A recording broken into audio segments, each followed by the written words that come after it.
World સનકન city ડેની ઉજવણી કરવામાં આવી છે। દ્વારકા ખાતે કૃષ્ણા જલા જપા દીક્ષા ઇવેન્ટ યોજવામાં આવી। એક એનજીઓ દ્વારા ગુજરાત ટુરિઝમ વિભાગના સહયોગથી કાર્યક્રમનું આયોજન કરાયું। करके जलजपा श्री कृष्ण भगवान का जलजपा दीक्षा कर लिया है और हम ये भी फील कर रहे हैं कि हमारे साथ कोई अंदर है और वो साथ दे रहे हैं और हम सबको भरोसा दे रहे हैं कि अच्छा ये होने के लिए हम जलजपा माला लेके माला को करने के लिए जपा करने के लिए अच्छा हेरिटेज नगरी जे खास समुद्र में है एनो थी बधा परिचित थाय एनी जानकारी मळे एनु प्रमोशन थाय एना माटे। અને મહત્વપૂર્ણ સમાચારની વાત કરીએ તો અમદાવાદના જમાલપુરમાં કોંગ્રેસના નેતાઓએ કરોડોની જમીન પર દબાણ કર્યાનો ભાજપ નેતાએ આક્ષેપ કર્યો।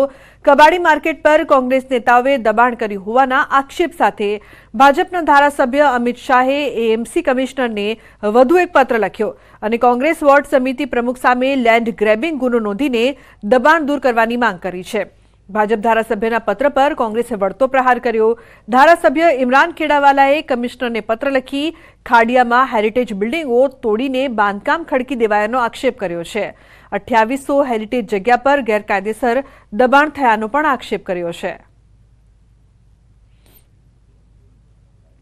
ભારતીય જનતા પાર્ટી અને કોંગ્રેસના ધારાસભ્યો એકબીજા ઉપર પત્ર લખીને આક્ષેપો કરી રહ્યા છે કે ગેરકાયદેસર દબાણો થઈ રહ્યા છે, તો સાથે જ જે જમીનો છે તે નેતાઓ હડપી રહ્યા છે। ત્યારે જ એલએસપીના ધારાસભ્ય અને ભારતીય જનતા પાર્ટીના શહેર પ્રમુખ અમિત શાહે કમિશનરને પત્ર લખીને કહ્યું છે કે જમાલપુર વિસ્તારના અનેક એવા એરિયાઓ છે જેની અંદર ગેરકાયદેસર દબાણ છે તે કોંગ્રેસના જે નેતાઓ છે તે કરી રહ્યા છે અને કરોડો રૂપિયાની જમીન છે તેના ઉપર દબાણ કરીને ગેરકાયદેસર ખંડણી છે તે લેવામાં આવી રહી છે। તો તેની બીજી તરફ જમાલપુરના જ ધારાસભ્ય જે કહી શકાય કે ઇમરાન ખેડાવાલા છે તેઓએ કમિશનરને પત્ર લખીને કહ્યું છે કે ખાડિયા વિસ્તારમાં પણ અનેક એવી ઇમારતો જે છે તેની અંદર ગેરકાયદેસર દબાણો થઈ રહ્યા છે, તેના ઉપર બાંધકામો છે તેને કેમ કાર્યવાહી થતી નથી। ત્યારે ચોક્કસ એ માની શકાય કે એક એવો પણ આક્ષેપ છે કે ક્યાંક એક વર્ગને ટાર્ગેટ કરવા માટે ભારતીય જનતા પાર્ટીના નેતાઓ એક સ્પર્ધા કરી છે તે પ્રકારનો આરોપ ખેડાવાલા કરી રહ્યા છે। તો બીજી તરફ અમિત શાહ કહી રહ્યા છે કે આ પ્રકારના દબાણો જે થઈ રહ્યા છે દબાણો સતત તેને દૂર કરવા જોઈએ અને જે રીતે રાજકીય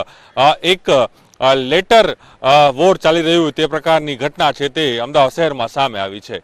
પ્રણવ પટેલનો તો દ્વારકાના દ્વારકાધીશ જગત મંદિરમાં મળતા પ્રસાદને ઉત્તમ ક્વોલિટીનો જાહેર કરાયો છે। ફૂડ વિભાગ દ્વારા પ્રસાદની ગુણવત્તાને ઉત્તમ ક્વોલિટીનો જાહેર કરાયો છે। Food safety and standard authority of ઇન્ડિયાએ દ્વારકાધીશ મંદિરના પ્રસાદને બેસ્ટ ક્વોલિટીનું બિરુદ આપ્યું છે। થોડા દિવસ પહેલા રાજ્યના વિવિધ મંદિરોમાં પ્રસાદની ગુણવત્તાને લઈને ચકાસણી કરવામાં આવી, જેમાં દ્વારકાના દ્વારકાધીશ જગત મંદિરના મળતા પ્રસાદની પણ ચકાસણી કરવામાં આવી હતી। ફૂડ વિભાગે સેમ્પલ લઈને તપાસ માટે મોકલ્યા હતા। Government of India food safety and standard authority of government of India દ્વારા જે સેમ્પલ ટેસ્ટિંગ કરી અને જેનો જે રિપોર્ટ આપવામાં આવેલો છે તે દ્વારકાધીશ મંદિર ટેમ્પલમાં જે પ્રસાદનું વિતરણ થાય છે એ વેરી ગુડ ક્વોલિટીનું સર્ટિફિકેટ